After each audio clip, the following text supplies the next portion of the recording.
स्वामी विवेकानंद ने अपने जीवन में आध्यात्मिकता और मानवता के महत्वपूर्ण सिद्धांतों को साझा किया। उनके अनुसार अशांत मन को शांत करने के लिए कई तरीके हैं। ध्यान और प्राणायाम। स्वामी विवेकानंद ने ध्यान और प्राणायाम को मानव जीवन के लिए अत्यंत महत्वपूर्ण और उपयुक्त माना। ध्यान के माध्यम से मन को एकाग्रता में लाना और प्राणायाम से शारीरिक और मानसिक स्वास्थ्य को सुधारना मन को शांति में लाने में सहायक हो सकते हैं। कर्मयोग। स्वामी विवेकानंद ने कहा कि कर्मयोग यानी कर्म करने का योग मन को शांति में ला सकता है। वह मानते थे कि कर्म में समर्पण और निष्कामता से मन को शुद्धि मिलती है और व्यक्ति अपने कर्मों को उच्चतम भावना के साथ करता है। ज्ञानयोग। ज्ञानयोग के माध्यम से मन को शांत करने का तरीका स्वामी विवेकानंद ने बताया। उनके अनुसार आत्मज्ञान की प्राप्ति से ही मन को शांति मिलती है। सेवा भावना। स्वामी विवेकानंद ने सेवा को एक महत्वपूर्ण साधना बताया था जिससे अशांत मन को शांति मिलती है। उनका मानना था कि दूसरों की सहायता करके ही मन को आत्मतृप्ति मिलती है। उदारता और समर्पण। स्वामी विवेकानंद ने उदारता और समर्पण की भावना को महत्वपूर्ण बताया और कहा कि इससे मन को शांति मिलती है। वह यह सिखाते थे कि व्यक्ति को अपने आत्मा को दूसरों के साथ जोड़ने की आवश्यकता है। इन सिद्धांतों को अपनाकर व्यक्ति अपने जीवन में शांति और संतुलन का अनुभव कर सकता है। स्वामी विवेकानंद की शिक्षाओं से निर्दिष्ट। स्वामी विवेकानंद ने अपने उपदेशों में मानव जीवन को सफल और प्रासंगिक बनाने के लिए एक शांत और स्थिर मन की महत्वपूर्णता को बताया है। उनके अनुसार अशांत मन को शांति की दिशा में मोड़ने के लिए कई साधने हैं। पहला साधन है ध्यान। स्वामी विवेकानंद ने ध्यान को एक महत्वपूर्ण साधना के रूप में स्थापित किया था। ध्यान करके व्यक्ति अपने आत्मा की ओर ध्यान केंद्रित होता है, जिससे मन को शांति मिलती है और अंतर्मुखी बनता है। दूसरा साधन है सेवा। स्वामी विवेकानंद ने कहा कि सेवा में ही सबसे उच्च आत्मा की पहचान होती है। दूसरों की मदद करने के माध्यम से व्यक्ति अपने असली आत्मा को पहचानता है और उसका मन शांत होता है। तीसरा साधन है साधना और तात्कालिकता का मूल्यांकन करना। स्वामी विवेकानंद ने यह बताया कि व्यक्ति को अपने लक्ष्यों को पूरा करने के लिए साधना की आवश्यकता होती है और वह अपनी क्रियाओं को तात्कालिकता से निर्णय लेता है। चौथा साधन है स्वास्थ्य का ध्यान रखना। शारीरिक और मानसिक स्वास्थ्य का ध्यान रखना स्वामी विवेकानंद के अनुसार मन को स्थिर और शांत बनाए रखने में मदद करता है। इन साधनाओं का अनुसरण करके व्यक्ति अपने मन को शांत कर सकता है और जीवन में समृद्धि और संतुलन प्राप्त कर सकता है। स्वामी विवेकानंद ने अशांति को दूर करने के लिए अनेक सिद्धांत बताए हैं। उनका मौखिक उपदेश और लेखों के माध्यम से हमें मार्गदर्शन मिलता है। पहले तो स्वामी विवेकानंद ने कहा है कि मन को शांति प्राप्त करने के लिए सबसे पहले आत्मा का साक्षात्कार करना आवश्यक है। यह आत्मा से जुड़ा हुआ है और इसे जानने के लिए ध्यान और साधना की आवश्यकता है। उन्होंने योग और ध्यान को मन की शांति के लिए अत्यंत महत्वपूर्ण माना। समाधि और ध्यान के माध्यम से ही व्यक्ति अपने मन को नियंत्रित कर सकता है और शांति प्राप्त कर सकता है। स्वामी विवेकानंद ने सामाजिक सेवा और नीति को भी मन को शांत करने के उपायों में शामिल किया। उनका मानना था कि दूसरों की मदद करना और उनकी दुखों में सहानुभूति दिखाना हमें आत्मा की ऊंचाई की ओर ले जाता है और मन को शांति प्रदान करता है। स्वामी विवेकानंद ने ज्ञान की महत्वपूर्णता को भी बताया और कहा कि ज्ञान मन को शांति देने में सहायक होता है। ज्ञान से व्यक्ति अपने आत्मा को समझता है और उसे शांति मिलती है। स्वामी विवेकानंद का मानना था कि कर्मयोग भी मन को शांत करने का एक अच्छा उपाय है।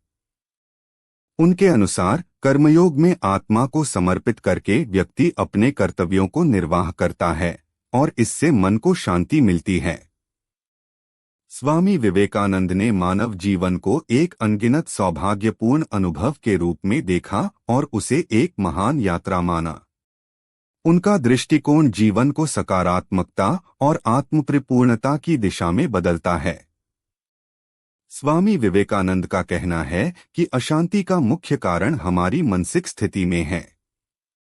उन्होंने मन को शांत करने के लिए विभिन्न उपायों का सुझाव दिया है, जो व्यक्ति को आत्मा के साथ मिलाकर एक सकारात्मक और शांत जीवन की दिशा में मदद कर सकते हैं। आत्मा का अध्ययन। स्वामी विवेकानंद ने कहा है कि हमें अपनी आत्मा का अध्ययन करना चाहिए। यह हमें हमारे असली रूप को समझने और स्वीकार करने में मदद करेगा और इससे मन को शांति मिलेगी। ध्यान और प्राणायाम। स्वामी विवेकानंद ने ध्यान और प्राणायाम को मन को नियंत्रित करने और उसे शांत करने के लिए उपयुक्त माध्यम माना है। योग प्राकृतिक तरीके से मानव को आत्मा के साथ जोड़ता है और मन को स्थिरता प्रदान करता है। सकारात्मक विचार। स्वामी विवेकानंद ने सकारात्मक विचार को महत्वपूर्ण माना है। उनका कहना है कि हमें हमेशा सकारात्मक रूप से सोचना चाहिए और अपने आत्मा की शक्ति में विश्वास करना चाहिए। कर्मयोग। स्वामी विवेकानंद का यह मत है कि कर्मयोग द्वारा हम अपने मन को साकार और सकारात्मक रूप से नियंत्रित कर सकते हैं। कर्मयोगी अपने कर्मों को ईश्वर को समर्पित करता है और इसके माध्यम से मन को शांति मिलती है। समर्थ्य और आत्मसमर्पण। विवेकानंद ने आत्मसमर्पण और समर्थ्य का महत्व बताया है। उनका कहना है कि अगर हम अपने क्षमताओं को समर्पित करें। स्वामी विवेकानंद ने अपने उपदेशों में मन को शांत करने के लिए कई मार्गदर्शन दिए हैं। इनमें से कुछ महत्वपूर्ण तत्वों को समझाने के लिए यह आवश्यक है कि हम उनके विचारों को सार्थक रूप से समझें और उन्हें अपने जीवन में अमल करें। ध्यान और योग। स्वामी विवेकानंद ने ध्यान और योग को मानव जीवन के शांति और समृद्धि का साधन बताया। ध्यान के माध्यम से मन को एकाग्रता में लाना और योग के साधना से आत्मा को उच्चतम स्थान पर पहुंचाना मन को शांति प्रदान कर सकता है। कर्मयोग। स्वामी विवेकानंद ने कहा कि सही कर्म करना भी मन को शांति प्रदान करता है। कर्मयोग के माध्यम से व्यक्ति को अपने कर्तव्यों का सही तरीके से पालन करने का सिखाया गया है, जिससे उसका मन शांत होता है। आत्मनिग्रह। स्वामी विवेकानंद ने आत्मनिग्रह को महत्वपूर्ण धारणा मानी। यह मन को अपने वश में करने और इंद्रियों को नियंत्रित करने की कला है, जिससे अंतर्निर्माण होता है। सत्संग। स्वामी विवेकानंद ने सत्संग को मन को शांति प्रदान करने का एक महत्वपूर्ण साधन माना। सत्संग में सद्गुरु और साधुओं के साथ समय बिताना ज्ञान और प्रेरणा प्राप्त करने में मदद कर सकता है। सेवा भाव। स्वामी विवेकानंद ने सेवा को महत्वपूर्ण धारणा मानी और कहा कि दूसरों की सेवा में आत्मा को प्राप्ति होती है, जिससे मन को शांति प्राप्त होती है। पहले तो स्वामी विवेकानंद ने योग को मानव जीवन में महत्वपूर्ण साधना के रूप में प्रमोट किया।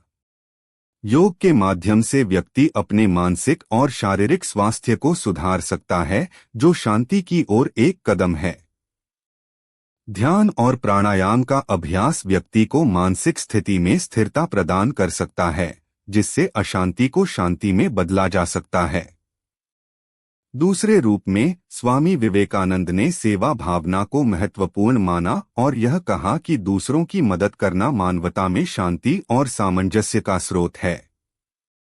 व्यक्ति को अपने सुख दुख को दूसरों के साथ साझा करने का अभ्यास करना चाहिए ताकि उसका मन शांत और समर्थ हो सके। स्वामी विवेकानंद ने सत्य और नैतिकता को भी महत्वपूर्ण माना। व्यक्ति को अपने आत्मिक मूल्यों को समझने और उन पर आचरण करने का प्रयास करना चाहिए, जिससे उसका मन शुद्ध और शांत हो सकता है।